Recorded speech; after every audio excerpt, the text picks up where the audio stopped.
আসসালামু আলাইকুম। Shanghai airport থেকে স্বাগত জানাচ্ছি। আমি এই মুহূর্তে সাংহাই এয়ারপোর্টে আছি, যাচ্ছি সেনজেনে।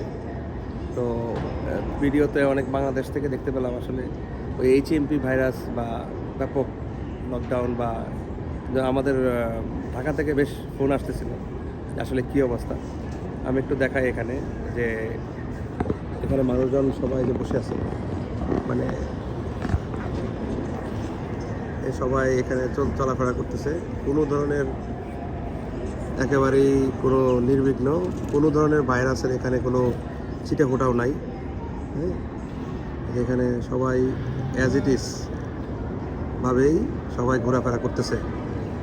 আসলে এগুলা অনেকটা মানুষের প্রপাগান্ডা, অনেক কিছুর ব্যাপার থাকে, ব্যবসায়িক সম্পর্ক থাকে, কাউকে লস করানোর ব্যাপার থাকে, এগুলো ছড়ানোর বিষয় থাকে। এই হচ্ছে বিষয়। ধন্যবাদ সবাইকে।